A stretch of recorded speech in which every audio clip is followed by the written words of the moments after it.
नमस्कार, जय हिंद, जय भारत दोस्तों। स्वागत है आप सबका आपके अपने चैनल में। आज के इस वीडियो लेक्चर में हम देखेंगे क्या है औद्योगिक क्रांति। In today's video lecture we are going to discuss about industrial revolution. यह एक बहुत ही महत्वपूर्ण विषय है और एक बहुत ही साधारण विषय है। महत्वपूर्ण इस वजह से कि सिविल सर्विसेज की परीक्षा हो, चाहे यूपीएससी, यूपीपीसीएस या सहायक आचार्य, असिस्टेंट प्रोफेसर, टीजीटी, पीजीटी या even NCERT class 11th 12th या क्लास 10th का एग्ज़ाम, हर जगह यह पूछा जाता है और आता है, कभी लॉन्ग में, कभी शॉर्ट में, कभी ऑब्जेक्टिव में, या इससे जुड़े कुछ फैक्ट्स। क्या है औद्योगिक क्रांति? पहले तो आपको ये बता दूं कि इंडस्ट्रियल रेवोल्यूशन, उद्योग और क्रांति दो शब्दों से मिल के बना है। कहते हैं 1760 का वो समय था जब औद्योगिक क्रांति अपने अस्तित्व में आई और इसने कुछ व्यवस्थाओं को ख़त्म किया और कुछ व्यवस्थाओं को जन्म दिया।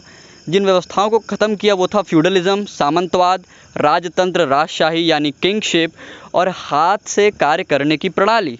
और इसी के साथ इसने जन्म दिया ब्यूरोक्रेसी को, नौकरशाही को और डेमोक्रेसी को। डेमोक्रेसी यानी कि लोकतंत्र को। कहते हैं कि क्या है औद्योगिक क्रांति? औद्योगिक क्रांति का मतलब है the term industrial revolution refers to the greatly increased output of machine-made goods that began in England in 1700. It also refers to the large-scale production through machines, tools, techniques via factory. यहाँ पर एक term है via factory and machine। लेकिन मैं आपको बता दूँ, industry यानी कि उद्योग और फैक्ट्री दोनों में अंतर है। उद्योग क्या होता है? उदाहरण के लिए चमड़ा उद्योग, फुटवेयर इंडस्ट्री यानी फुटवेयर उद्योग यानी कि जैसे जूता चप्पल। अब फुटवेयर इंडस्ट्री में बाटा भी आता है, लिबर्टी भी आता है, लखानी भी आता है।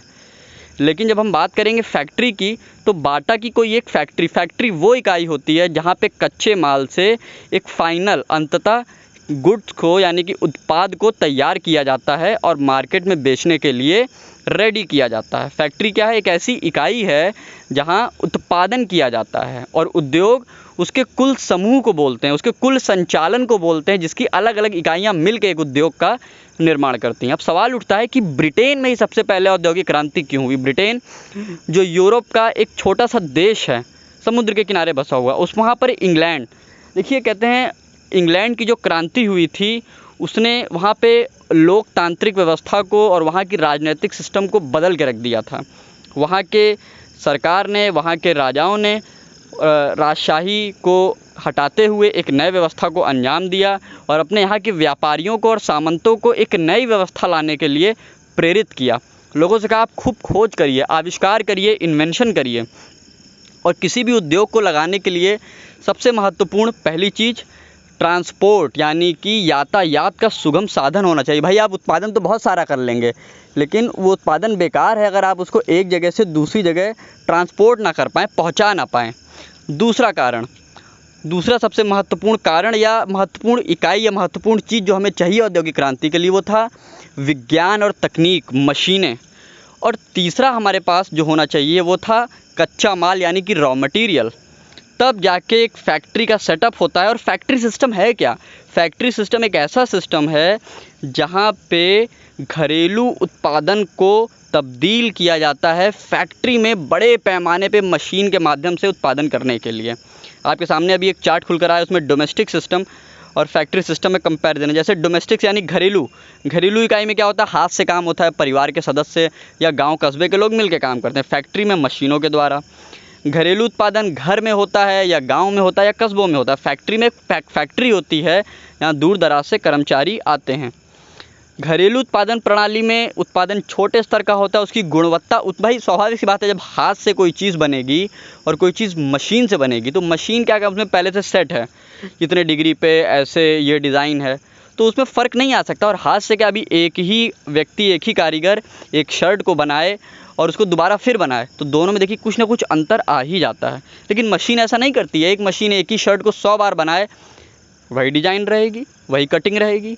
अच्छा, इसके अलावा उत्पादन में समय, मशीन से चीज़ें जल्दी बन जाती हैं, कम समय में बन जाती हैं और लागत भी कम आती है। और हाथ से समय ज़्यादा लगता है, लागत ज़्यादा लगती है और उस स्तर की गुणवत्ता नहीं आ पाती। क्यों?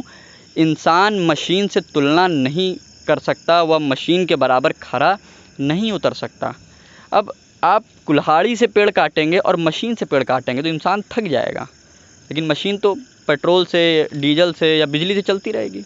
अब सवाल उठता है कि औद्योगिक क्रांति इंग्लैंड में ही क्यों आई। तो आपके सामने स्क्रीन पर लिख कर आ रहा है, देखिए कैपिटल। क्योंकि यूरोप के कई देशों पे ये कब्जा कर चुके थे तो इनके पास पूंजी थी। कैपिटल मीन्स पूंजी।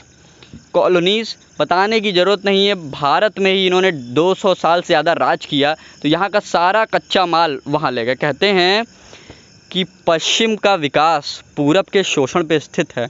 The development of west is standing on the exploitation of east. अच्छा, इंग्लैंड खुद भी बहुत संसाधनों से युक्त था। England in itself was very much resourceful country. England को मैं यहाँ कंट्री इस सेंस में रेफ़र कर रहा हूँ कि इस समय आप इंग्लैंड को एक देश ही मानिए, क्यों, वो केंद्र था। हालांकि इंग्लैंड एक देश नहीं है, मैं फिर बता दूँ, एक छोटा सा प्रांत है ग्रेट ब्रिटेन का। ठीक है, अब उसका जो भौगोलिक क्षेत्र था वो भी बहुत मजबूत और सुदृढ़ था। उसके पास बहुत अच्छे बंदरगाह थे, उसके पास यातायात का साधन बहुत अच्छा था। किसी भी प्रकार का यातायात, व्यापार या चीज़ों के उत्पादन की किसी भी प्रकार की रोक टोक नहीं थी। और आप लोगों ने कहावत तो सुनी होगी, necessity is the mother of invention. आवश्यकता, आविष्कार दोनों परस्पर जुड़े हुए हैं। आवश्यकता और आविष्कार दोनों जुड़े। आपको आवश्यकता होगी तो आविष्कार करेंगे। बताने की ज़रूरत नहीं है, नियोलिथिक पीरियड यानी कि नवपाषाण युग में जब मनुष्य ने पहिए का आविष्कार किया तो उसने क्रांति ला के रख दी थी। और आज देखिए, बैलगाड़ी के पहिए से लेकर ट्रेन के पहिए तक, हवाई जहाज़ के पहिए से लेकर मोटरसाइकिल और साइकिल में हर जगह पहिया एक अहम किरदार निभा रहा है। अच्छा, ट्रांसपोर्टेशन का भी देखिए बड़ा महत्वपूर्ण किरदार है। अब फैक्ट्री में बहुत सारा माल हुआ, अगर वो टाइम से नहीं पहुंचेगा तो माल सड़ जाएगा, बेकार हो जाएगा, उसकी गुणवत्ता ख़राब हो जाएगी। तो इसलिए यातायात का साधन बहुत महत्वपूर्ण किरदार रखता है अपना औद्योगिक क्रांति में। अच्छा, यातायात में भी क्रांति आई। पहले बैलगाड़ी से माल पहुंचाया जाता था, फिर उसके बाद कहते हैं जब जेम्स वॉट ने स्टीम इंजन का आविष्कार किया, इसने इंग्लैंड और यूरोप की कहानी और तस्वीर पलट के रख दी। क्यों? अब क्या हो गया, जब स्टीम इंजन आ गया तो पानी में वाटर बोट, नाव में स्टीम इंजन लगने लगा, रेलगाड़ी में स्टीम इंजन लगने लगा और तमाम तरह की चीज़ें। देखिए, रेलगाड़ी ने भी बहुत बड़ा अहम किरदार निभाया। क्यों? रेलगाड़ी में हम बड़े पैमाने से कच्चे माल को भी एक जगह से दूसरी जगह ले जा सकते थे, खुद भी एक जगह से दूसरी जगह जा सकते थे और अपने माल को भी पहुंचा सकते थे। अच्छा, जगह जगह स्टेशन बनाने से एक फ़ायदा ये भी था कि उन जगह पे माल को उतारा जा सकता है, उन जगहों पे कच्चे माल को रखा जा सकता है और वहाँ गोदाम बनाए जा सकते थे। तो इसलिए रेलगाड़ी का बहुत अहम किरदार था। और स्टीम इंजन के बाद फिर डीजल इंजन, पेट्रोल इंजन और आज की डेट में बताने की ज़रूरत नहीं, आज हमारे पास सुपरसोनिक फाइटर जेट प्लेन और सुपरसोनिक स्पीड से चलने वाले हवाई जहाज़, बहुत सारी तकनीक आ गई। तो इन सारी तकनीक का अपने आप में बड़ा अहम किरदार था जिसकी वजह से औद्योगिक क्रांति यूरोप में आई। एक और बहुत बड़ा फैक्टर था, यूरोप के पास भौगोलिक के साथ साथ राजनीतिक, पर्यावरण व सांस्कृतिक स्थितियां भी बड़ी अच्छी थीं। समझते हैं क्या है औद्योगिकरण। What the term industrialization means. या हमेशा याद रखिए, किसी भी शब्द के अंत में ZATION या SATION लगा, इट मीन्स वो एक प्रक्रिया है, वो एक प्रोसेस है। क्या है ये?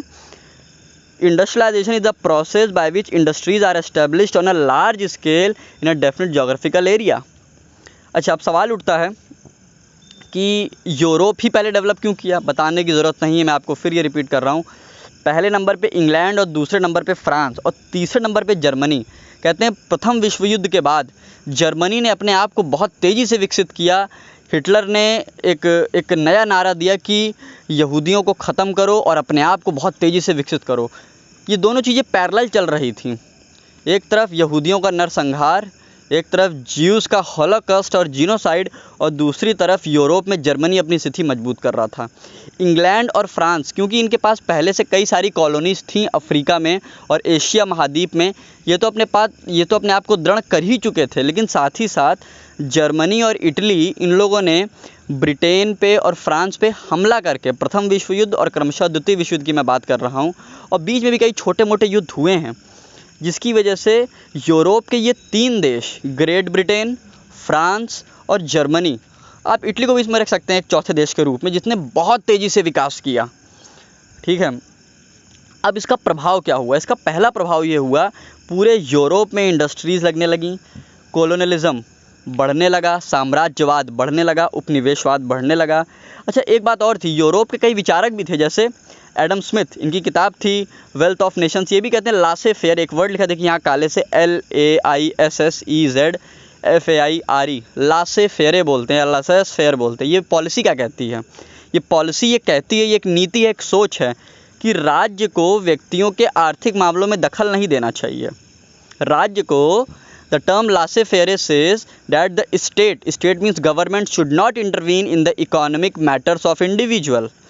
अच्छा, इसी के साथ जेरेमी बेंथम का नाम आता है, जिन्होंने उपयोगितावाद का सिद्धांत दिया। वो ये कहते हैं भाई अगर मुझे ज़रूरत है, मेरे पास पैसा है, तो आप मुझे रोक नहीं सकते कि मैं मर्सिडीज़ से चलूँ कि मैं फरारी से चलूँ।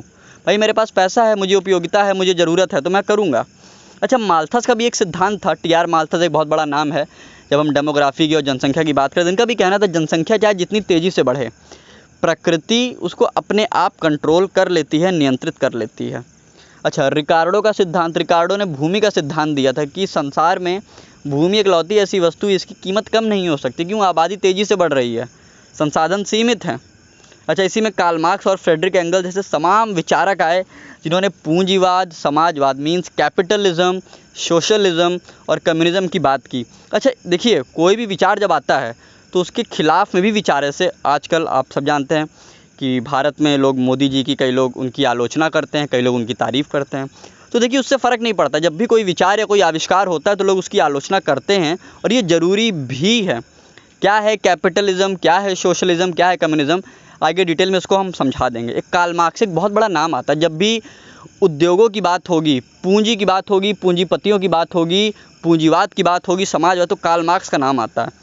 कार्ल मार्क्स का ये कहना था कि इस इंडस्ट्रियलाइजेशन से, औद्योगिकरण से एक सबसे बड़ा प्रभाव ये पड़ा कि समाज में मजदूर वर्ग बहुत ज़्यादा बढ़ गया। अब सवाल उठता है कि निष्कर्ष, तो जो मार्क्स का ये कहना था कि औद्योगिकरण का सबसे बड़ा ड्रॉबैक, उद्योगीकरण का सबसे बड़ा ड्रॉबैक ये था कि समाज में मजदूर वर्ग तेज़ी से बढ़ता चला गया। कहते हैं जीन्स, आपको मैं बताना चाहूँगा, ये जो जीन्स पहनते हैं आज, ये बड़ा एलीट माना जाता है, लेकिन हकीकत में यूरोप की फैक्ट्रियों में जो मजदूर काम करते थे, ये जीन्स उनके लिए था, क्योंकि मोटा कपड़ा होता था, जल्दी फटता नहीं था, जल्दी गंदा नहीं होता था, और आज देखिए एलीट का कल्चर बन गया। तो कहते हैं निष्कर्ष ये कि औद्योगिकरण ने बेशक उत्पादन की प्रणाली को बदल दिया, डोमेस्टिक से फैक्ट्री सिस्टम कर दिया, लेकिन शोषण बढ़ा। फैक्ट्रियों में 16-16 घंटे लोगों से काम कराया जाता था। पहले वो अपना स्वयं का मालिक था, अब वह गुलाम हो गया। कोई सामाजिक, आर्थिक, राजनीतिक सुरक्षा नहीं थी उसके पास, और किसी तरह, अच्छा इसका नुकसान भी हुआ। कई लोगों ने बैंक से ऋण लेके फैक्ट्रियां लगाई, उद्योग लगाए, लेकिन फैक्ट्री धंधा नहीं चला तो वो और कर्जे में हो गए, उनकी अपनी खुद की ज़मीन भी चली गई। देखिए, औद्योगिकरण का फ़ायदा भी है, नुकसान भी है। अगर विकास समावेशी हो, पर्यावरण को ध्यान में रखे हो और समाज के सभी वर्गों को रखे हो, तो ये अच्छा है, अन्यथा यह सिर्फ़ और सिर्फ बुरा है। औद्योगिकरण में यही हुआ, अमीर अमीर होता चला गया, या जिसको अवसर मिल गया, इसका नसीब साथ दे गया, या जिसने परिस्थिति को समझ लिया, और गरीब गरीब होता चला गया। जो मज़दूर था वो बेचारे मज़दूर ही रहे, उनके बच्चे भी मज़दूर बने, और जो मालिक थे वो और अच्छे बनते चले गए, उन और तरक्की करते चले गए, उनके पास और धन आता गया। मिलते हैं अगले वीडियो में, धन्यवाद, नमस्कार।